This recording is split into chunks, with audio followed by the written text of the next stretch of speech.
My 10-year-old daughter pressed a tablet into a plastic cutter on top of my mother's dryer. Music and laughter shook the wall while two thin mattresses lay behind her. "It has to last until the refill," Ava whispered, then apologized for worrying me.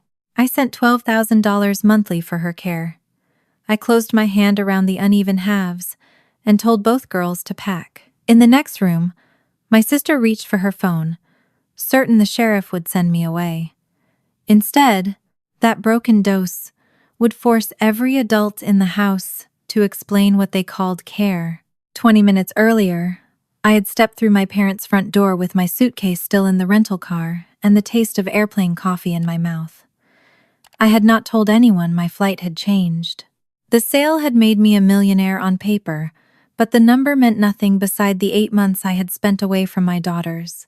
Every call from London had ended with my mother's calm assurance that Chloe and Ava were healthy, busy, and keeping up with school. I wanted one moment that was not arranged through a screen. The first thing that reached me was laughter. Music rolled from the living room, and the dining table had disappeared beneath trays of food, wine glasses, and cards printed with the logo of Brooke's Family Support Program. 15 or 20 people filled the room. My sister stood near a display board covered with photographs of smiling children. Patricia saw me before Chloe did. "My baby is home," she cried, rushing forward with both arms open. She hugged me hard enough to turn my body away from the room. "Why didn't you tell us? We would have planned something." I wanted to surprise the girls. "They're fine. They're studying."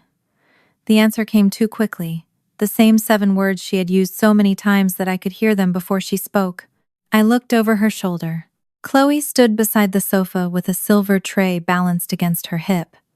She was taller than when I had left, thinner through the shoulders, and wearing a pale dress I did not recognize. Ava followed her with folded napkins pressed to her chest. Neither girl ran toward me. For 1 second, Chloe's face opened. Her lips parted and the tray dipped.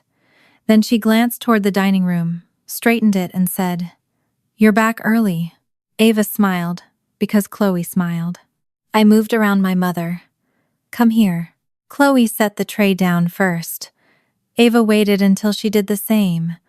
When I wrapped my arms around them, Chloe's body stayed stiff between me and her sister. Ava felt too light. I kissed the top of her head and noticed the faint tremor in the hand gripping my coat. "Are you cold?"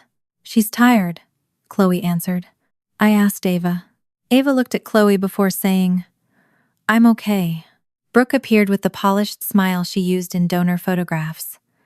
"You walked into our little supporter reception. We were celebrating the renewal application." Her hand settled on my elbow, gently turning me toward the display board. At the center was a photograph of Chloe and Ava standing between Patricia and Brooke. Beneath it, a caption praised the stable home and full-time care my family had provided after Daniel's death. "Why are the girls serving?" Brooke laughed softly. "They wanted to help. They love being part of this." Across the room, Mason sat in an armchair with a plate balanced on his stomach. Walter watched me from near the window, then looked down at his glass. My phone vibrated inside my coat. The buyer's transition team was calling from London. 3 weeks ago, I would have answered before the second ring. I darkened the screen. "Ava, when did you last eat?" "She had dinner," Patricia said. Ava's fingers tightened around the napkins. "What did you have?" "She said she ate," Chloe replied. Brooke lifted one finger at me, still smiling for the room. "They're helping for another few minutes, then they can spend the rest of the night with you. I didn't come home to watch my children work at your party." The nearest conversations softened. Patricia's smile narrowed. "Please don't make this unpleasant. They have had structure here. They have been happy." Ava swayed once, then pressed her palm against the dining table. I reached for her, but Chloe caught her elbow first. "She just needs the bathroom. I can take her." "No," Chloe lowered her voice. "I know where her things are." Ava pulled free and slipped through the kitchen doorway. Brooke stepped into my path. "Samantha, let her have a minute. You just arrived after 8 months. This is a lot." That sentence made something inside me go still. I walked around her. The hallway behind the kitchen was dimmer and cooler. A door stood half open at the end. I heard a plastic snap, then something scrape against metal. Ava stood at the dryer with her back to me. A white tablet rested inside a blue plastic cutter. Beside it lay 3 uneven halves in the lid of an old pill bottle. "What are you doing?" She jerked so hard the cutter fell shut. "Nothing." I picked up the bottle. The prescription label carried her name, but there were far fewer tablets than there should have been. "Why are these cut?" Her eyes filled. "It has to last until the refill." My gaze moved past her. 2 thin mattresses had been pushed behind the dryer and folded upright for the day.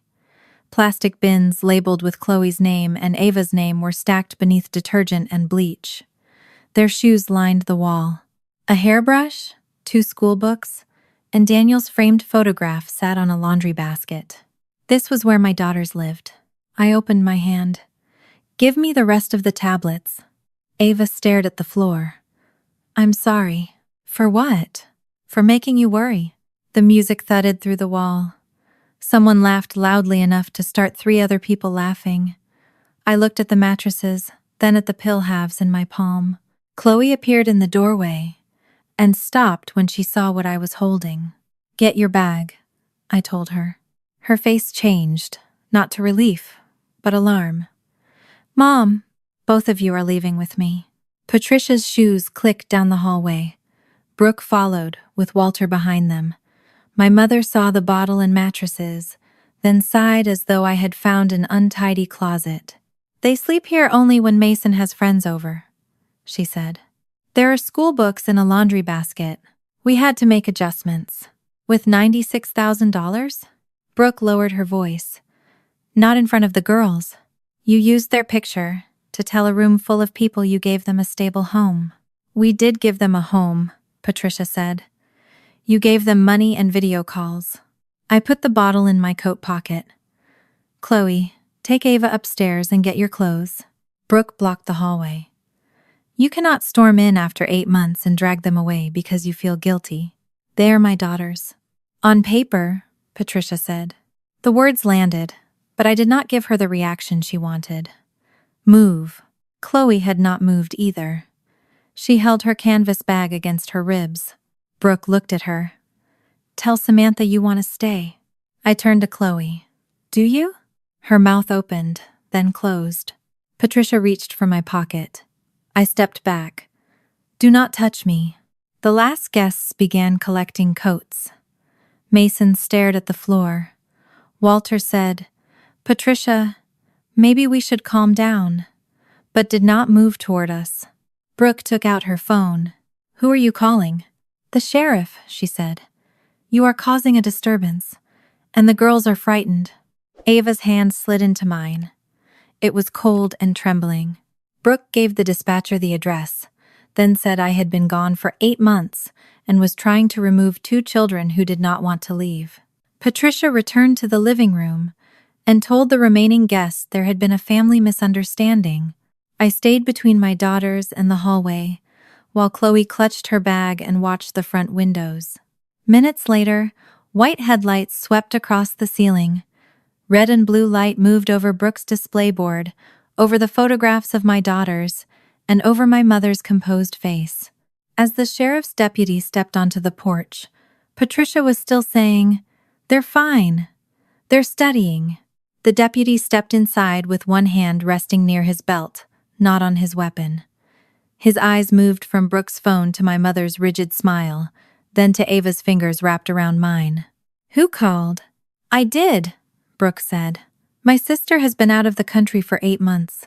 She came in without warning, started shouting, and now she's trying to take 2 frightened children out of the only stable home they have."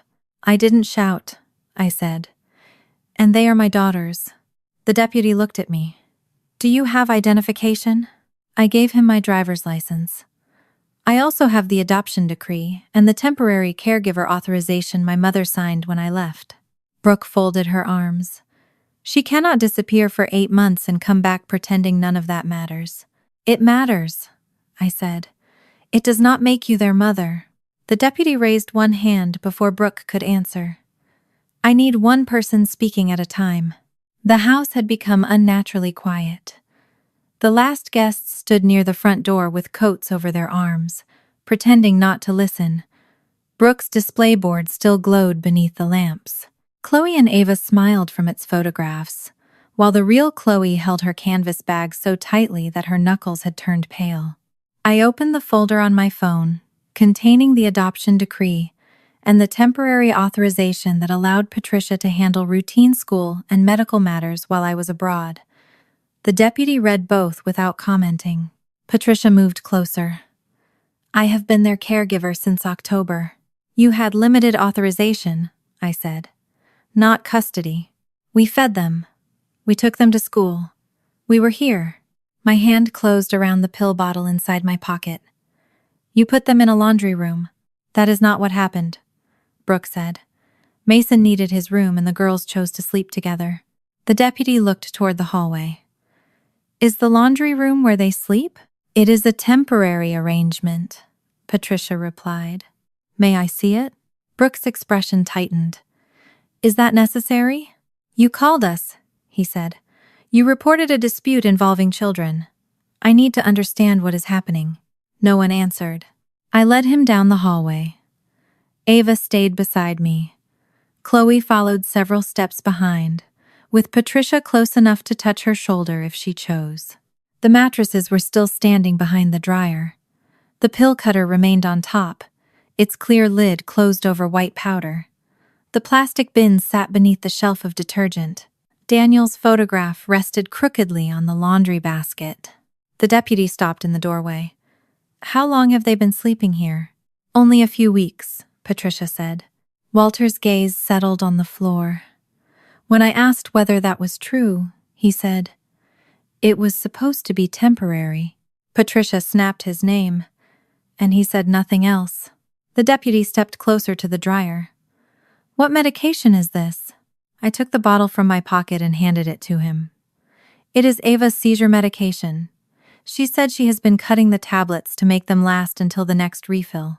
Ava pressed against my side. Brooke spoke quickly. Chloe manages the schedule. She is 14 and very responsible. I felt Chloe go still behind me. The deputy looked at Brooke. A 14-year-old is responsible for another child's prescription medication? She only helps, Brooke said. Who is the adult responsible for the refill? Brooke glanced at Patricia, who blamed an insurance delay. I knew our coverage had not lapsed.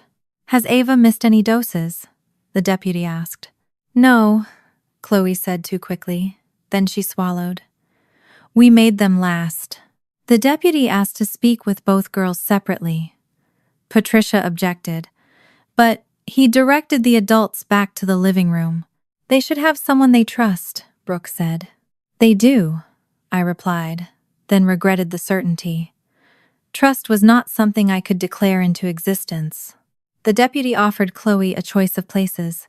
She chose the porch. When I started to follow, she said, alone. I stopped. Through the narrow window, I watched Chloe hold the bag across her stomach while she spoke to him beneath the porch light. Once, she looked through the glass directly at Ava. Patricia moved beside me. You see what you are doing to her. I kept my eyes on Chloe. No, I am seeing what was already done. You chose London. I trusted you with my children. You chose work. The words were quiet enough that the deputy could not hear them through the door. Ava did. Her hand slipped out of mine. I crouched beside her. Look at me. She stared at the carpet. You are my daughter. Nothing she says changes that. Ava's lips trembled, but she did not answer. Chloe returned with a face that revealed nothing. Ava glanced at her before agreeing to speak on the porch too. I watched my 10-year-old walk outside with a stranger, because the people I had trusted had made strangers feel dangerous and family feel conditional. Brooke immediately tried to question Chloe. I stopped her. Chloe flinched when I called myself her mother. The deputy returned with Ava after only a few minutes and did not repeat what either child had said. The deputy confirmed that Patricia had no custody order, restraining order, or restriction on my parental rights. I am not a family court judge, he said, but this authorization does not prevent the children's legal parent from taking them home. When Brooke protested, he told her his job that night was to keep everyone safe. Patricia shook her head. Samantha abandoned them.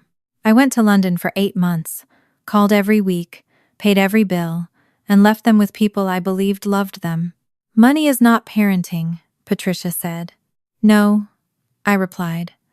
Tonight proved that. The deputy told Patricia to release the girls' school and medical records with their belongings. Walter returned from the office with a thick folder while I carried out the plastic bins. Chloe kept the canvas bag pressed to her chest, so I let her carry it. Patricia brought down 2 backpacks and a laundry basket of clothes. There were no toys and no framed photographs besides Daniel's, nothing that looked as though 2 girls had occupied a home for 8 months. Before we left, the deputy handed my phone back. I will be completing a report based on what I observed. Because medication and sleeping conditions are involved, the information may also be forwarded for a child welfare assessment. Chloe's head snapped up. Assessment? It does not mean anyone is taking you anywhere tonight, he said. She stepped closer to Ava. Will they split us up? The question silenced the room more completely than shouting ever could. I moved toward her, then stopped before touching her. No one is separating you from Ava. How do you know? Because you are both coming home with me. That is not what I asked. I had no answer strong enough to erase whatever she had been told. All I could offer was a promise she had no reason to trust yet. I will not agree to anything that separates you, I said.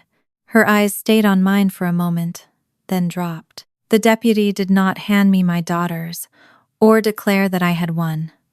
He remained in the driveway while we loaded their belongings, and made sure no one blocked us. Ava climbed into the back seat first. Chloe sat beside her with the canvas bag across both their laps. As I pulled away, red and blue light moved across my parents' windows. I had imagined this drive for months. I had pictured Chloe asking about London, Ava opening the gifts in my suitcase, both girls arguing over which song to play. Instead, the only sound was the turn signal and Ava's uneven breathing. I glanced at them in the mirror. You are safe now. Chloe looked out the window. Chloe? She turned toward me slowly. You only came back because the deal was finished, she said. Not because we needed you. Every answer that rose inside me sounded like a defense. I had called, sent money, and told myself that keeping the girls in the same schools would protect them from another loss. None of it changed the back seat of my rental car. You are right about one thing, I said. The deal is finished, and I should have known you needed me before tonight. Chloe turned back toward the window. Ava leaned against her with the canvas bag across both their laps. 30 minutes later, my house looked exactly as I had left it. Daniel's coat still hung on the last hook. Ava's yellow rain boots waited beneath the bench, and Chloe's old-school photograph stood on the console. I had paid someone to preserve the rooms, and mistaken preservation for readiness. We are home, I said. Chloe looked past me into the hallway. For how long? For good. Her expression did not change. Upstairs, Ava touched her old doorframe as though she were visiting someone else's house. Chloe said they would sleep together in her room. I agreed without conditions, and she watched me as though the condition had simply not been spoken yet. Chloe unpacked Ava's medication and a notebook filled with dates and tablet counts. I will handle the medicine now, I said. I know the schedule. I believe you, but an adult should have been handling it. I did not make mistakes. I said you should never have had to. That is not the same thing to me. She gave me the bottles but kept the notebook. When I placed the medication in the bathroom cabinet, she asked what would happen if I was not there or failed to answer. I will answer, I said. You always say things like that when you are home. You do not have to believe me tonight. For the first time since we left my parents' house, she looked directly at me. After the girls fell asleep together, I called the pharmacy, Ava's neurologist, and the nurse line. The nurse told me not to double any dose, and to follow the existing prescription until the doctor reviewed the history. I wrote down every instruction. At 2 in the morning, I opened 37 unread messages from London, saw the transition director asking when I would return, and closed the laptop without replying. The next morning, Ava asked permission to take an egg from the plate. Chloe came in checking the clock, the bottle, and her notebook. I wrote the dose down, I said. What if your phone dies? I wrote it on paper too. Chloe, I can manage one prescription. Her pencil stopped, and Ava lowered her fork. I am sorry, I said. I know you kept track because you were protecting her. I did protect her. You were an adult in London. I cannot change yesterday. I can change what happens today. That does not make today safe. No, I said. It does not. Later, I changed passwords and blocked Patricia and Brooke from the girls' phones. Chloe watched me take control of every contact. So you decide who we talk to, until I understand what happened. She gave me the same obedient nod she had used at the party. I am trying to keep you safe, I said. That is what Grandma said. She took the phone and walked upstairs. By noon, the neurologist's office had reviewed the refill history. The prescription itself had not changed. Insurance had not denied it. The final refill request had simply been submitted late. Only the last 3 weeks were unaccounted for. That should have comforted me. Instead, it told me the danger had not been an accident lasting 8 months. At some point, an adult had seen the medicine running out and chosen not to fix it. The doctor arranged a new supply and a follow-up appointment. When I collected the medication, the tablets matched the prescription, and the bottle was full. A child welfare worker visited that afternoon. She spoke briefly with each girl about immediate safety, confirmed that Ava's medication and medical care had been restored, and found no reason to remove them from my home. That assessment was about whether they were safe now. It did not require either child to build a case about the past. I placed the new bottle in the bathroom cabinet and updated the paper schedule. I wanted Chloe to see that there would be no shortage, no guessing, no need for her notebook. That evening, I heard the bathroom drawer slide open. Ava stood on the bath mat with the new bottle in one hand and the blue pill cutter in the other. My first thought was that Chloe had given it to her. Then I saw Chloe at the end of the hallway, frozen outside her room. Ava, I said carefully, put the tablet down. She pressed it into the cutter. We have enough medicine. I know. Then why are you cutting it? The plastic lid snapped shut. Ava looked at the 2 pieces. So there will be some left. There is an entire bottle left. For later. I crouched beside her. Later when? Her lower lip trembled. When you have to go again. Behind me, Chloe said nothing. I took the uneven halves from the cutter and placed them in my palm. They looked almost identical to the pieces I had found on my mother's dryer, but the reason had changed. At Patricia's house, Ava had divided the medicine because the bottle was running out. Here, in a house with enough rooms, enough food, and a full prescription, she divided it because she believed safety itself could run out. I am not leaving, I said. Ava stared at the floor. Okay. She did not believe me. I returned the pieces to the bottle so the doctor could tell me what to do with them, then placed the cutter in the cabinet. I did not lock it. Chloe moved toward Ava, but I held out my hand. Let me, I said. Her shoulders stiffened. Ava looked between us, waiting to see which one of us would win. That was when I understood the fight I had created. By taking control of every phone, every bottle, and every decision, I had not shown Chloe that an adult would protect them. I had shown her that the person with the keys made the rules. I lowered my hand. Chloe, I said, will you sit with us while I call the nurse? She hesitated, then came into the bathroom. We sat on the floor together. I put the call on speaker. The nurse explained that we should not improvise with the split pieces and repeated the prescribed schedule. Chloe asked 2 questions I had not thought to ask. I wrote down the answers without pretending I already knew them. When the call ended, Ava leaned against the cabinet. I am sorry, she whispered. I looked at the full bottle between us. You do not have to apologize for needing medicine. She nodded, but the apology remained in her posture. That night, after the girls went upstairs, Chloe's phone lit up on the kitchen counter. I had missed one account when I changed the settings. An email had arrived from Brooke. The subject line read, "You deserve the truth." The message contained only 3 sentences. Your mother left you for 8 months and came back when she had money.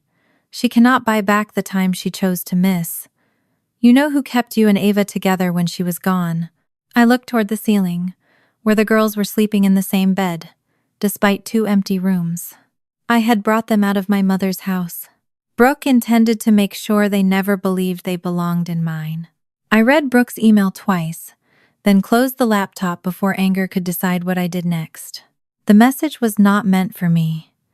It had been sent to an account Chloe had used for school projects, one I had never known existed. Brooke had not asked whether the girls were safe. She had not mentioned Ava's medicine or the mattresses behind the dryer. She had gone directly to the wound she knew how to open. He had left. They had stayed. I carried Chloe's phone upstairs and stopped outside her bedroom. Light showed beneath the door. I could hear the soft turn of pages and Ava's breathing. I knocked. Chloe opened the door only wide enough to see me. Why do you have my phone? An email came through. Her eyes dropped to the screen. She knew who it was before I said anything. I'm going to block that account too. It is mine. She is using it to pressure you. She is telling me what she thinks. She is telling you what she needs you to believe. Chloe folded her arms. How is that different from what you are doing? The answer came too slowly. I held out the phone. You are right. It is your account. I should have asked before opening the message. She took it from me, but her suspicion remained. I want to understand what happened, I said. Not just the room or the medicine. All of it. Chloe glanced over her shoulder. Ava was sitting against the headboard with Daniel's photograph beside her. Not tonight, Chloe said. I nodded and went downstairs. The next morning, the child welfare worker confirmed in writing what she had told us after the visit. The girls would remain with me while the safety assessment closed. No one is planning to separate you, I told Chloe. Planning is not the same as promising. No, I said. It is not. I left the worker's number on the counter in case Chloe wanted to call without me present. For the rest of the morning, I tried to work without touching my laptop. I washed clothes from the plastic bins and found that most of Ava's shirts were too small. Chloe had 3 school uniforms but only 1 pair of jeans. There was no proof in those details by themselves. Children grew. Clothes wore out. Still, every item made me want an answer. By afternoon, I had arranged the weekly video updates into a folder by date. Patricia and Brooke had sent one nearly every Sunday while I was in London. Some lasted 2 minutes. Others were less than 30 seconds. The thumbnails looked almost identical. The same sofa, the same lamp, the same framed landscape behind Chloe's shoulder. The girls in clean clothes, sitting close together. I asked Chloe to come into the study.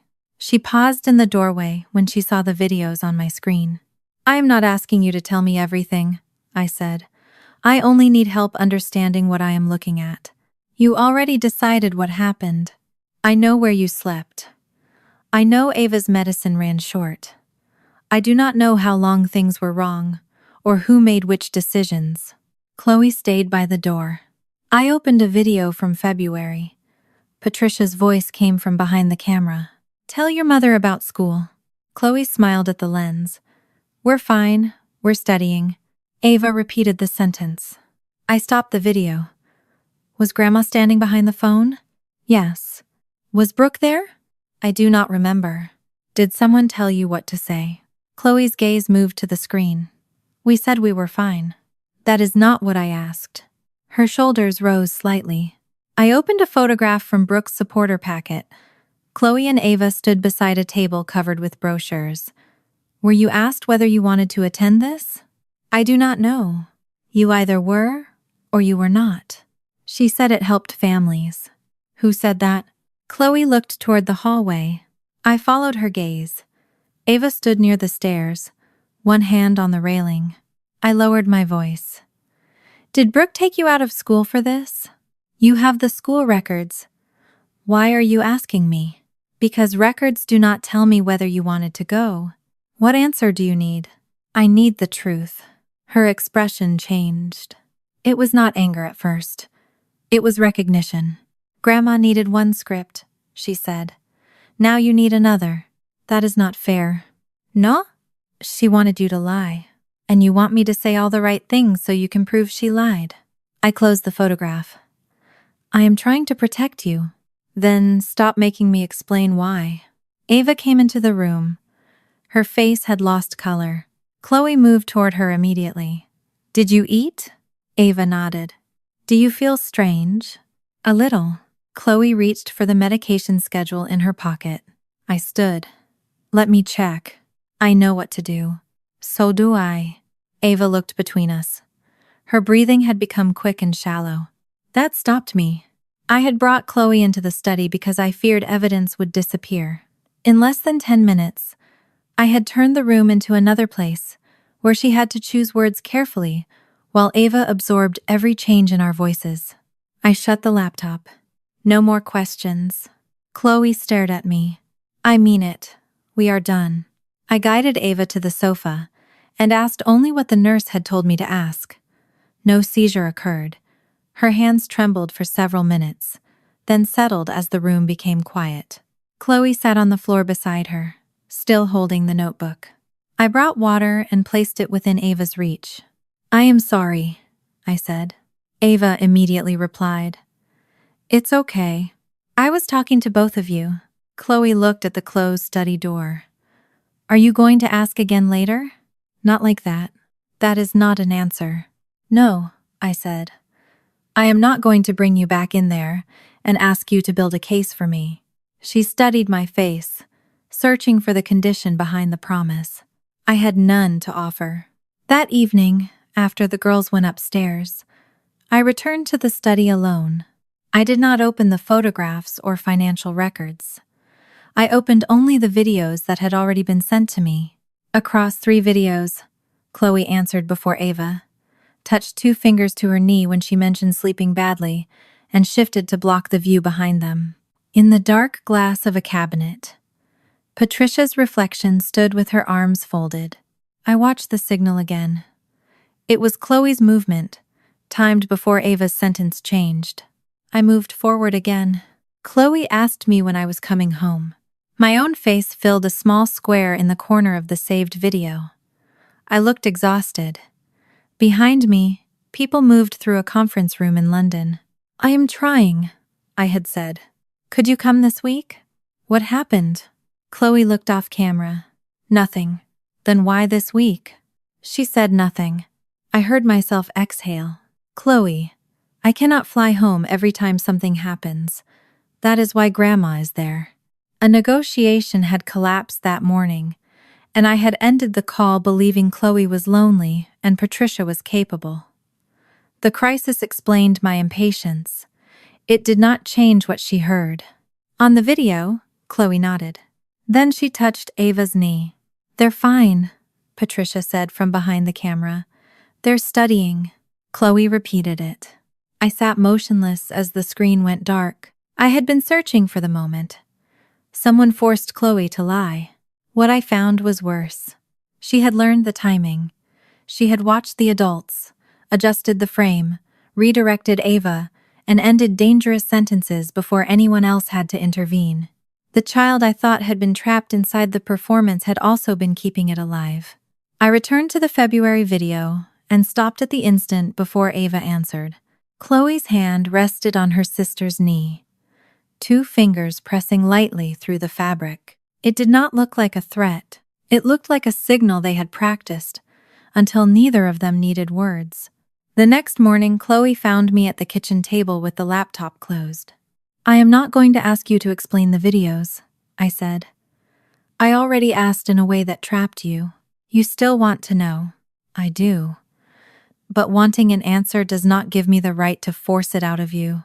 I told her I had heard the call again, including the moment I said I could not fly home every time something happened. You were busy, she said. That does not make it less painful. I should have asked why you wanted me home and made sure you could answer without anyone listening. Every explanation about London belonged to me. None of it changed what she had heard. What did Grandma tell you after that call? I asked, then added, You do not have to answer. You just asked. I know. I am trying to learn how to ask without making the answer the price of staying here. Something shifted in her expression. She sat down. Grandma said you proved her right, that Dad was gone, so there was nothing keeping you with us except paperwork. She said adoptions get reviewed when parents leave. I did not defend the word leave. I had meant temporary work. Chloe had experienced an empty bedroom, scheduled calls, and a mother on another continent. Correcting her vocabulary would only have protected me from the weight of her meaning. She said if school, doctors, or child services found out Ava was sick and you were not here, they might put us somewhere safe. Not together. The deputy's questions, Chloe's grip on the canvas bag, and her refusal to let Ava out of reach had all pointed toward that fear. Hearing her name, it still felt different. Patricia had not needed a court order to control Chloe. She had only needed to make separation sound possible. Hearing it still took the air out of the room. Brooke did not say it that way, Chloe continued. She said families who cooperate get more choices.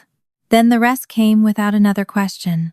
Patricia chose the sofa, the clothes, and the words for the Sunday videos. If Ava looked exhausted, the approved explanation was that she had stayed up reading. If I asked about school, the girls were fine and studying. If I asked where they had slept, Chloe redirected the call before the laundry room entered the frame. Chloe made sure Ava's hair was brushed, moved her closer to the lamp, and watched the adults beyond the camera. If Ava said she wanted me, that the medicine made her tired, or that she hated sleeping beside the dryer, Chloe touched 2 fingers to her knee. She knew what it meant, Chloe said. She would stop before Grandma had to say anything. I was not protecting you, she said. I was protecting Ava. If she said the wrong thing, Grandma called her a problem. Brooke said the program could lose support. Then they talked about strangers deciding where we lived. So you learned to stop her first. I kept us together. There was accusation in the words, but beneath it was pride. She had built her identity around succeeding at a task no child should have been given. She opened the canvas bag and laid the documents on the table one by one. Birth certificates, copies of the adoption decree, Ava's prescription numbers, Daniel's death certificate. The papers had been folded, unfolded, and returned so often that the edges had softened. I kept the bag where I could reach it, she said.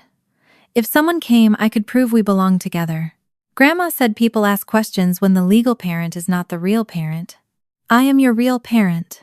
Then why did I need proof? Because I did not make sure you felt protected without carrying it yourself. Upstairs, a drawer opened, and Ava's footsteps crossed the hall. Chloe looked toward the sound and told me the final part. She had divided the tablets for 3 weeks. She had warned Patricia every day that the bottle was running low. Patricia said Brooke was handling it. Brooke said Patricia had the pharmacy information. Each woman had made the missing refill someone else's task, until Chloe became the only person still counting. If Ava ran out at school, the nurse would call, she said. Then people would ask questions. Grandma said questions were how families got reviewed. So you counted the tablets against the days. I used the cutter because the pieces looked more even than when I broke them by hand. The practical detail hurt more than panic would have. She had solved the mechanics of an impossible choice because no adult had removed the choice. You knew changing the dose was dangerous. I knew. I thought being sick for a little while was better than being taken apart. Her voice broke. She looked 14 again. Not like a guardian or a witness, but like a girl who had believed every available choice could separate her from her sister. I moved my hand across the table, then stopped before reaching hers. You should never have had to choose between Ava's medicine and staying together. No one else was choosing. I am choosing now. She looked at me. You and Ava stay together. You do not have to give me the notebook, explain every video, or prove what happened in that house. You stay here whether you talk or not. What if they say I helped? You did help maintain the lie. Her face closed. But you were a child trying to protect your sister from something adults taught you to fear. Those facts can exist together. You sound like you already decided what it means. I decided what it does not mean. It does not mean you are responsible for what they did. Ava appeared wearing one sock and asked whether we were fighting. Chloe answered no automatically and started to rise when Ava needed help. I can help her, I said. Chloe sat back down, only after I found the missing shoe. Then I told her I had canceled the interview about the videos and the room. What if they need me to prove it? They will have to find another way. There might not be one. That will be the adult's problem. She studied me, as if the sentence violated a law she had lived under for months. London called. The transition director reminded me that leaving before the end of the quarter meant forfeiting my bonus, surrendering the remaining operational authority, and transferring the final handover to my designated successor. The contract allowed it. The cost would be mine. I understand. Begin the transfer today. He asked whether I wanted 24 hours to reconsider. No. I looked at Chloe as I said it. She had spent 8 months measuring every adult promise against the moment it might expire. When the call ended, Chloe asked, "How much money did you lose?" "Enough that I will notice." "Because of us?" "Because I made a decision about where I need to be." "That is the same thing." "No. If I say I lost it because of you, then one day you may think you owe me for staying. You do not." When Ava rubbed her temple, Chloe reached for the notebook. "Will you sit with her while I call the nurse?" I asked. As her sister, not as the person responsible for her medicine. Chloe held Ava's hand while I made the call, and let me answer the nurse's questions. Ava had slept badly and needed rest, not an improvised dose or another emergency solution. Upstairs, Chloe pulled back the blanket automatically. "Do you want me to stay?" Ava shook her head. "Mom can." Chloe's face tightened for 1 second, then softened. She handed me the water glass and stopped at the bedroom door. That evening, I marked the saved videos private and not to be used without the girl's consent. "What happens now?" Chloe asked. "I look at what the adults did. If their records are not enough, the process takes longer." Her canvas bag rested beside the stairs, instead of hanging from her shoulder. I did not point it out. "From now on," I said, "the adults answer with what they did and what they signed. You and Ava do not have to build the case for me." I began with the things no child had created. The deputy's report arrived first. It described 2 thin mattresses stored behind the dryer, clothing in plastic bins, a pill cutter on top of the machine, and an adult statement that Chloe managed Ava's medication schedule. It did not call Patricia cruel or Brooke dishonest. It recorded what each person had said and what the deputy had seen. The child welfare intake summary was just as plain. Chloe and Ava were now living with their legal mother. Ava had access to her prescription and medical follow-up. No immediate removal was recommended. The report noted concerns about sleeping arrangements, delayed medication, and the transfer of adult caregiving responsibilities to an older sibling. I read both documents twice. Neither required Chloe to explain why she had touched Ava's knee. Neither required Ava to apologize into a camera.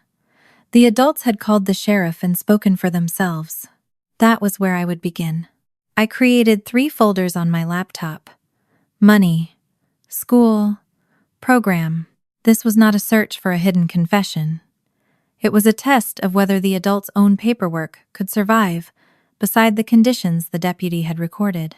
My own statements showed 8 monthly transfers of $12,000 to Patricia, $96,000 in total. I had checked that the money left my account, and never once required an accounting of what happened after she received it. The second trail came from exhibits Brooke's nonprofit had attached to its county renewal packet.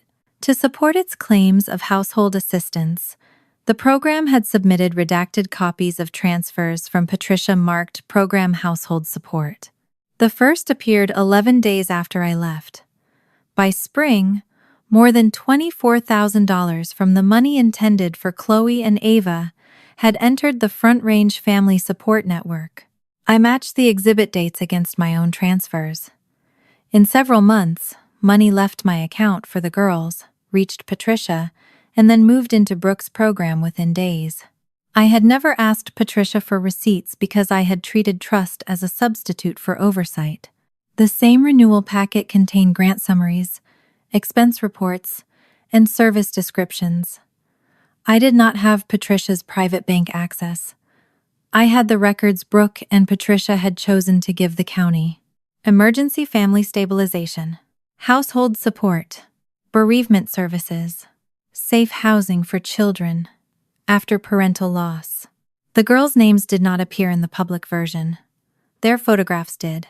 One image showed Chloe and Ava standing in front of my parents' house, wearing the same dresses from one of the Sunday videos. Beneath it, Brooke had written that 2 bereaved sisters had remained together in a stable extended family home through coordinated housing, medical supervision, and educational support. I stared at the words medical supervision until they blurred. Then I opened the photograph from the supporter reception. Behind Brooke's display board, the living room looked warm and full. Chloe and Ava smiled from the center of the poster. No one looking at that image would have known their belongings were stacked beneath detergent bottles. A link beneath the photograph led to a contractor progress report. The report included a short case summary: 2 sisters, 1 deceased parent, 1 surviving adoptive parent temporarily working overseas, continuous placement, with extended family, separate age-appropriate sleeping space, adult-managed medical routine, reliable school attendance. At the bottom were 2 certifications: Brooke Collins, Executive Director; Patricia Collins, Primary Household Caregiver. Each certification stated that the information was complete and that the named adults were responsible for the services described. I did not feel triumph when I saw their signatures. I felt something colder. They had not merely told me the girls were fine. They had made the same promise to the county in language designed to release money, and they had accepted responsibility every time they signed. The school records office confirmed 7 early releases for Chloe and 5 for Ava, several marked as family program events. Patricia had used the caregiver authorization I signed to remove them from class. I had imagined that permission, covering appointments and emergencies. I had not imagined it becoming transportation for Brooke's case study. The summary pages I had checked from London looked normal. The detailed records showed Chloe released for a family resilience luncheon, Ava removed for a community presentation, and both signed out for the event where Brooke presented them as evidence that her program kept bereaved siblings stable. 2 releases were marked voluntary. Patricia's signature authorized them. I moved the files into the school folder and stopped. A private video could have made the pattern harder to deny. In it, Ava cried after Patricia asked her to explain how grateful she was to live with family, while Chloe answered beside her. I pictured county staff pausing Ava's face and replaying Chloe's movements. Then, I closed the file and marked it private.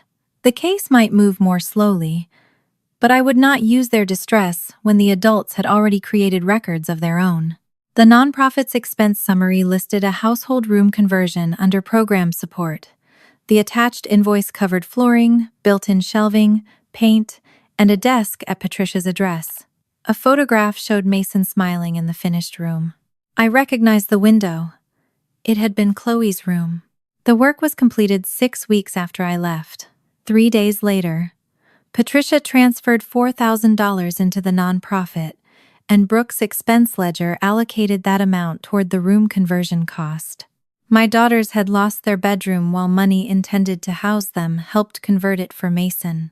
I printed the adult-created pages, the transfers, signed progress report, school releases, room invoice, expense allocation, and deputies' observations. I left the medication notebook and private videos out. Late that afternoon, an email arrived from the county office overseeing Brooke's contract. The subject line referred to a preliminary compliance review. The message said the sheriff's report and child welfare referral appeared inconsistent with statements in the contractor's renewal materials. The county requested supporting records regarding housing, educational participation, medical supervision, and the use of the children's images. A second paragraph asked whether Chloe and Ava would be available to describe their experience with the program. I read that sentence, then looked toward the backyard. Chloe sat beneath the maple tree with her knees drawn up, reading while Ava chalked circles onto the patio. For once, Chloe was not holding the canvas bag. It rested near the back door. I returned to the email. The county had not threatened me. The request was written politely and offered safeguards. The girl's testimony might have shortened the process. Chloe could have explained the room. Ava could have explained the pills. Their presence could have made every denial harder. It also would have required them to perform the worst months of their lives for another institution. I typed my response. Chloe and Ava would not participate in interviews, presentations, recorded statements, or the compliance meeting. I would provide documents created by the adults and answer questions about my own decisions. The children's private videos, medication notebook, and personal communications were not being offered. I read it once before sending. A reply came the next morning. The review would proceed. The county requested copies of the adult-signed records and scheduled an administrative conference for the following month. The final line repeated the request. If circumstances changed, the children would still be welcome to attend. The county notice stayed on my desk for 3 days. I did not repeat the county's invitation. Turning my refusal into a daily discussion would have been pressure wearing a gentler face.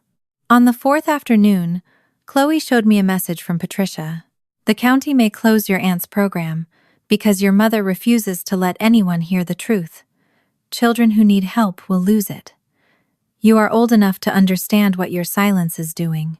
Chloe and Ava had been deciding whether Chloe should attend the compliance meeting. If the program closes, other children could lose help, Chloe said. What if telling them what happened keeps that from happening? That may be true. It still does not make Brooke's contract your responsibility. She had expected a prohibition. Instead, I laid out the choices once. Chloe could attend, send a limited statement, answer selected questions, or refuse. Whatever she chose, she and Ava would remain with me. What would you choose? That is not the same as what you should choose. If I stay away, Grandma will say I am hiding. If I go, she will say you told me what to say. There may not be an answer that controls what she says. Her frustration softened into fear. For months, Chloe had survived by finding the exact sentence that prevented the next consequence. Now she had to consider that Patricia might speak anyway, and Chloe could still be safe. Ava climbed onto the chair beside her. I can tell them. The pills were my idea. Chloe turned sharply. No, I showed you how. Then they will blame you, Ava whispered. The room went still. No one solves this by choosing which child should carry the blame, I said. Neither of you has to volunteer so the other can be safe. Chloe asked for time. Then she watched while I blocked Patricia's account, confirming each setting before I pressed the final button. Control had been used against her for months. I wanted her to see exactly what I changed, and to know she could ask me to stop. That evening, Chloe placed the medication notebook on my desk. The blue cover had softened at the corners, and the elastic band had stretched from being opened every day. Inside were every full and divided dose, each remaining tablet count, and every date an adult promised the refill was coming. It could prove I told them, she said. You can use it. Do you want strangers reading it? She glanced toward the hallway. No. Then it stays private. What if the other records are not enough? The process takes longer. She reminded me that I had already lost money by staying. I placed the notebook back in her hands. My bonus does not buy the right to your private record. She held it for a moment, as though waiting for me to change the terms, then tucked it beneath her arm. The notebook could have made my argument cleaner. Returning it made the boundary clearer. For once, Chloe's private record remained hers, even when an adult wanted what it could prove. The next morning, Walter asked to speak with me on the porch. He arrived carrying no folder and no apology gift, looking older than he had beneath the deputy's lights. I told him he would not question the girls or ask to see them. He confirmed first that the laundry arrangement had never been temporary. He had seen the mattresses, the clothes in bins, and the girls carrying their things out of the room that became Mason's. After Patricia insisted they preferred sleeping together, he stopped challenging her. The admission did not make him brave. It only removed one place where he had been hiding. Then he admitted Chloe had come to him in May, when an earlier refill ran out. He paid for that supply himself. That refill carried Ava into late May, he said. The next request was the one they let lapse. He had known enough to pay once, but not enough to check the following bottle or call me. Patricia said you already had enough pressure, he told me. She said if I called, you would come home angry and turn everything into a fight. He had accepted that explanation because silence required less from him than conflict did. So, you protected the peace. I was trying to keep the family together. The girls slept beside a dryer while you kept everyone together. He flinched, but did not argue. 2 weeks before I returned, Walter had heard Brooke tell Chloe to say she managed the medicine because she was responsible and liked doing things herself. When Chloe did not answer, Brooke said a mature girl knew how to protect the people who kept her safe. The front door opened behind me. Chloe stood in the doorway, holding the medication notebook against her chest. Walter's face changed when he saw her. I am sorry, he said. Chloe looked at me, not him. Did he know? Yes, I said. Walter stepped toward the door. Chloe, I should have... You came to tell Mom, she said. Not me. He stopped. I came to tell the truth. You knew the truth when we lived there. Her voice was not loud. That made the sentence harder to escape. Walter had come prepared to confess to me, the adult who could forward his words. He had not prepared to face the child who had asked for help while he remained quiet. He lowered his head. Chloe went back inside and closed the door. Walter remained on the porch. I will give a statement, he said. You will state only what you personally saw and heard. I know more than that. You suspect more. That is not the same. He nodded. This does not make you the person who saved them, I said. I know. I was not sure he did, but I had no need to convince him. His statement had value only if it stayed inside the limits he had avoided for 8 months. That afternoon, Walter sent 3 paragraphs confirming only the ongoing sleeping arrangement, the earlier refill he paid for, and Brooke's instruction that Chloe accept responsibility. There was no request for forgiveness. I forwarded it to the county. 2 days later, the contractor's formal response arrived. Brooke denied that the girls had been denied appropriate housing.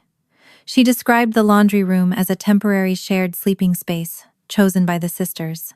Patricia denied responsibility for delayed medication. She wrote that Chloe had insisted on managing Ava's schedule because she was unusually mature. The final paragraph stated that Chloe had concealed the remaining tablet count from the adults and had independently chosen to divide doses, despite being told not to do so. I read the paragraph again. The same response that described Patricia and Brooke as committed caregivers described Chloe as independent. Whenever responsibility became dangerous, they had signed reports claiming adult-managed medical supervision. Now they were placing the failure inside the hands of the same 14-year-old they had praised for being easy to manage. Chloe entered the study while the response was still open. I closed the laptop before she could read it.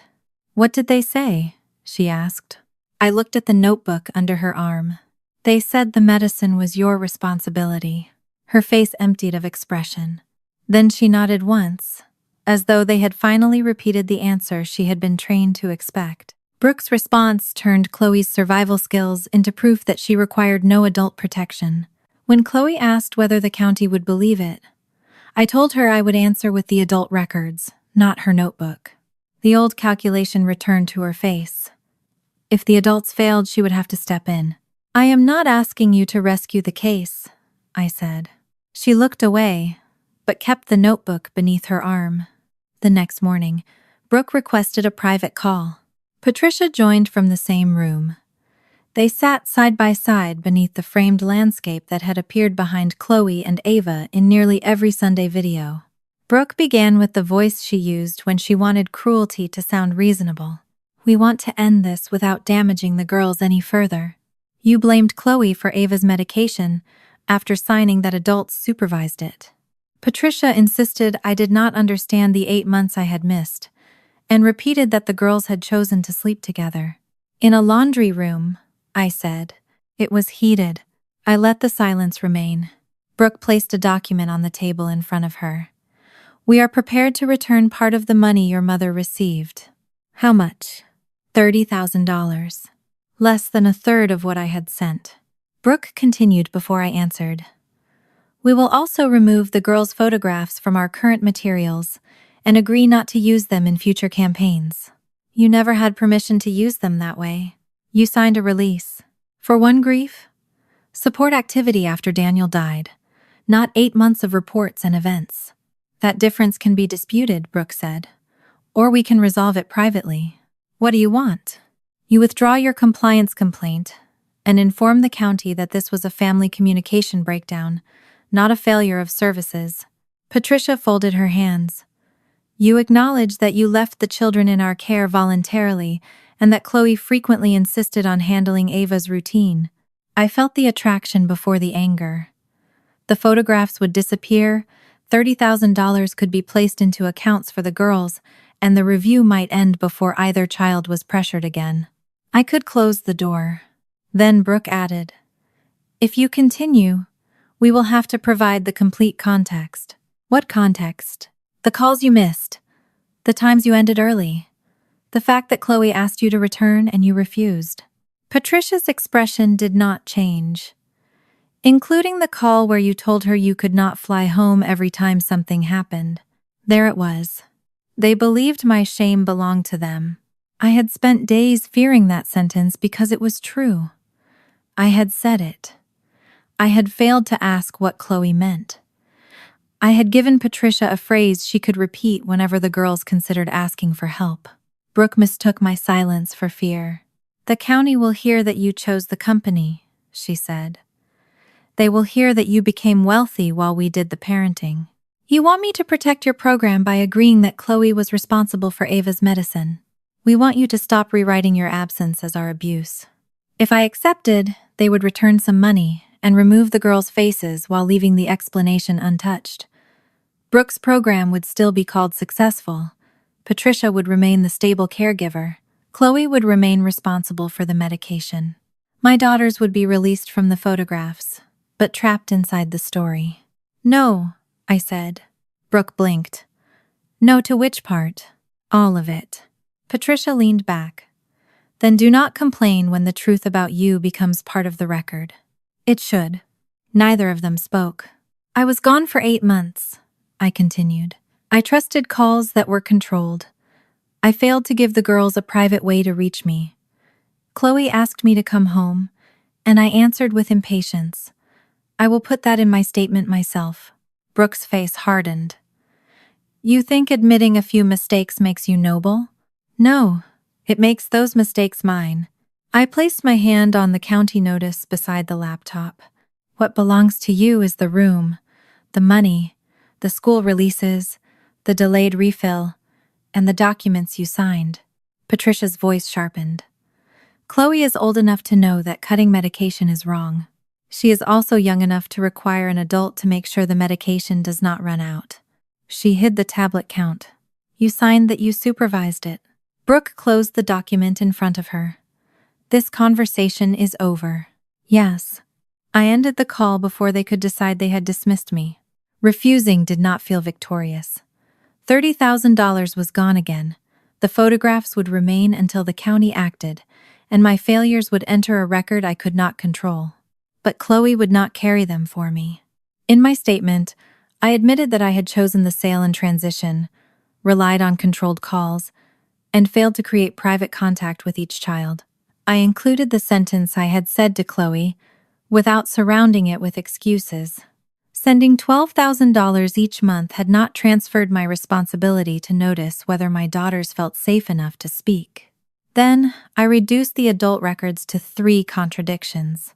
Patricia and Brooke claimed adult medical supervision, then blamed Chloe for the divided doses. They reported separate, age-appropriate sleeping space, while the deputy found 2 mattresses and the girls' belongings in the laundry room. They described program events as voluntary, while school records showed Patricia signing the girls out during class. I attached the documents supporting those points, and nothing created privately by the children. Before sending the statement, I showed Chloe only the list of adult records. "You included what you did wrong?" she asked. "Yes. They will use it against you." "They may. Hiding it would ask you to protect me from my own failure." She checked once that I was not using the notebook or videos. I said no. "And if the county still asks for us?" I say no again.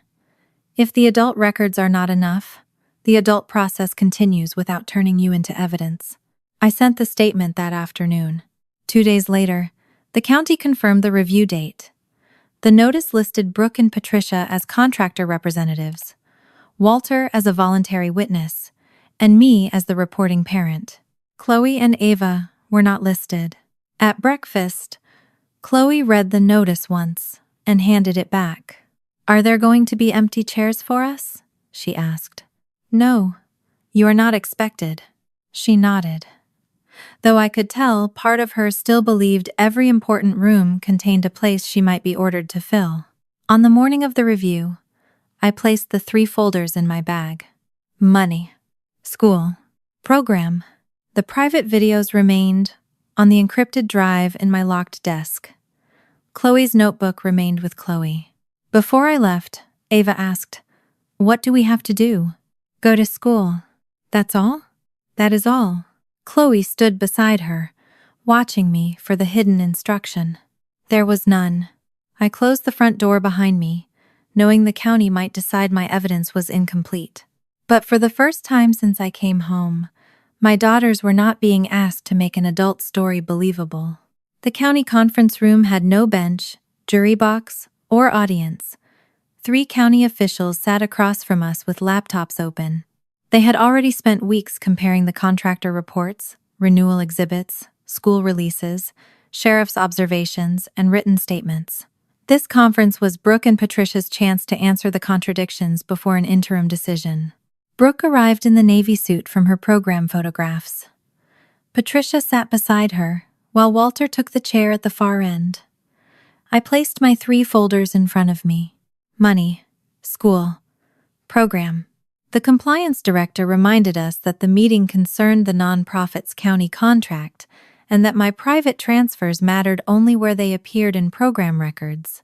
When the director asked whether Chloe and Ava would attend, I said they were at school. Brooke accused me of speaking for them while withholding their accounts. I am presenting documents created by adults. She tried to make my 8-month absence the center of the meeting. I acknowledged it because it was already in my statement. Patricia then said, "We became the parents in every practical sense." The director looked at the renewal report. "Then you are confirming that you and Brooke were responsible for daily care." Patricia said yes. Brooke added that the program had supported the household. The first question was responsibility for Ava's medication. Patricia said Chloe had insisted on managing the routine. Brooke called her unusually mature. "That was not the question," the director said. She placed the signed report between them. It stated that the primary household caregiver supervised medication with program oversight. Patricia tried to separate supervision from administering each tablet, then claimed Chloe had concealed the shortage. "How old was Chloe?" the director asked. 14. "And Ava?" 10.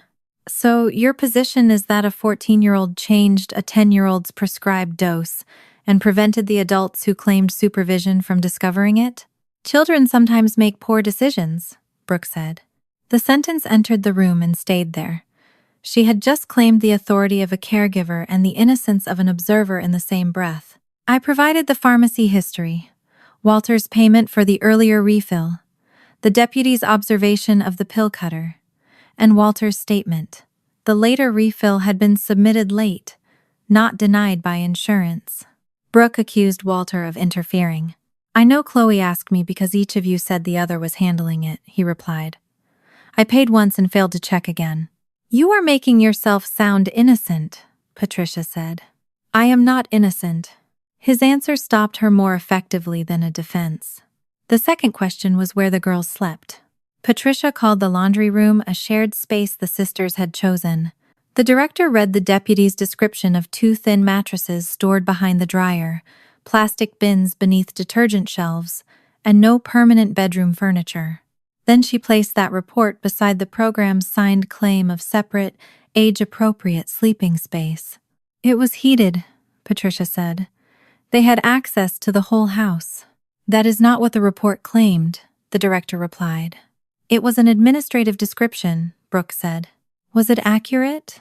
She did not answer. I placed the room conversion invoice beside the renewal exhibit, showing Patricia's $4,000 transfer and the expense ledger allocating it to the renovation of Chloe's former room for Mason. Mason is family too, Patricia said. So are Chloe and Ava. The issue is not that Mason received a room. It is that their money entered the program, while the program claimed credit for housing them beside a dryer. The third question concerned program events. Brooke called the girls willing participants who found meaning in helping other bereaved children. The school records showed Patricia signing them out during class. They never objected, Patricia said. I remembered Chloe balancing a tray against her hip and Ava waiting for her sister to smile before smiling herself. Did they have the option to remain at school?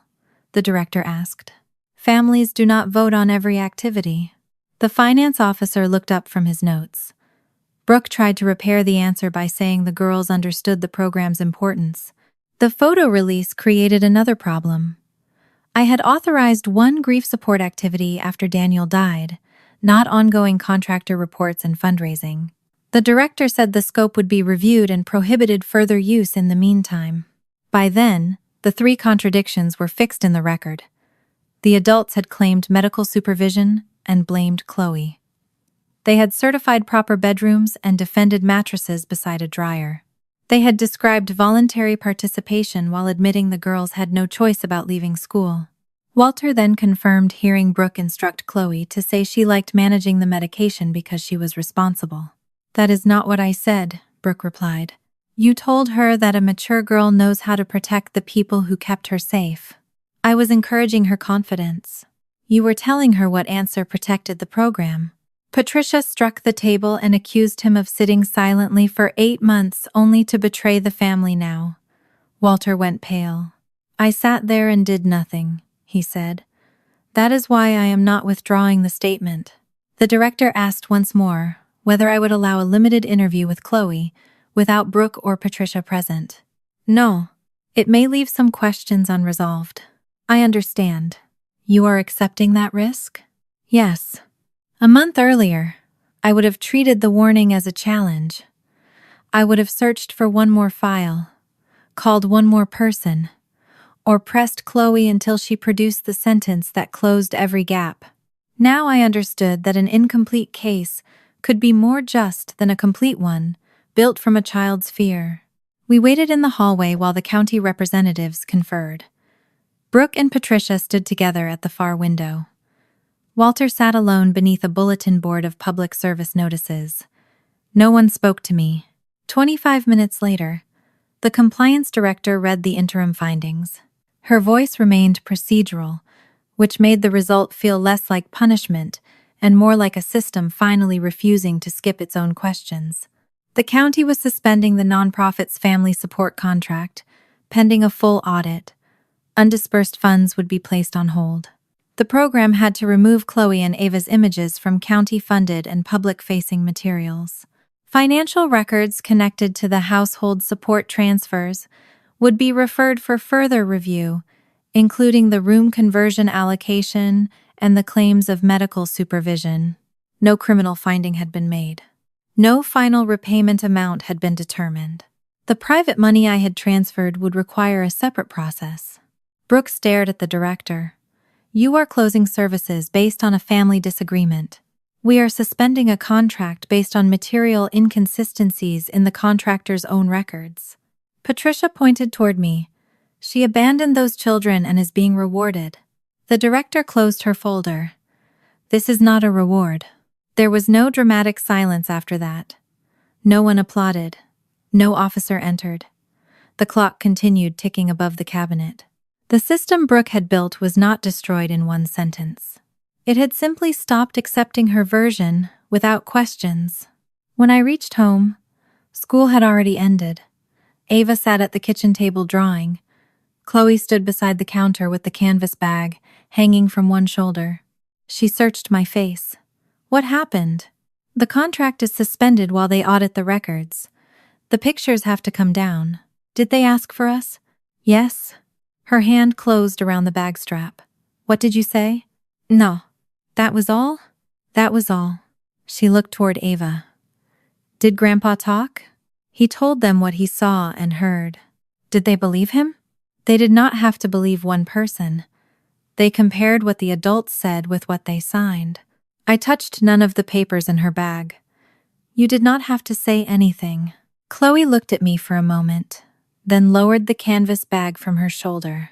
For a moment, she held it by the strap beside her leg.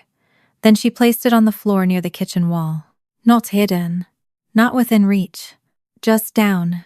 Ava looked up from her drawing. "Are we in trouble?" "No," I said. "What do we have to do now?" "Nothing." Chloe stared at the bag, as though she expected someone to order her to pick it up. No one did. By the beginning of October, the maple tree behind our house had started dropping yellow leaves across the patio. The county audit remained open.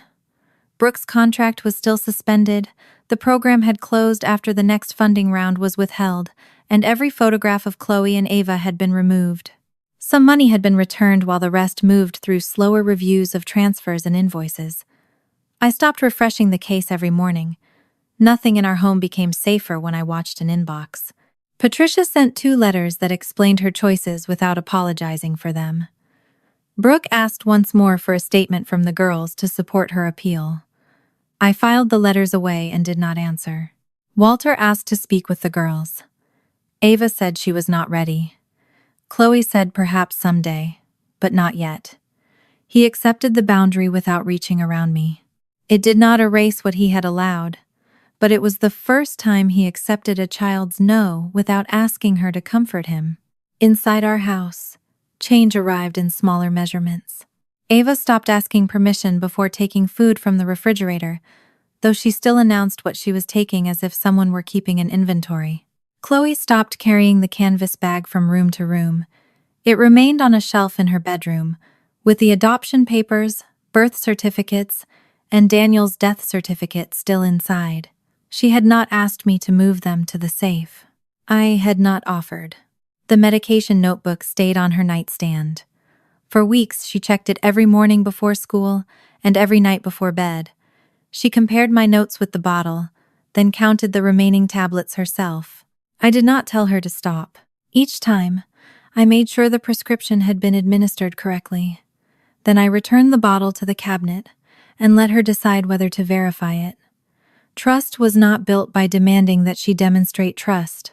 It grew through ordinary mornings when the count matched, the refill arrived, and no one punished her for checking. One Thursday morning, Chloe brought me a permission form for an after-school environmental project at the reservoir. Ava asked who would stay with her. "I will." Chloe watched me before asking. "All afternoon?" "Yes." "What if work calls?" "They can leave a message."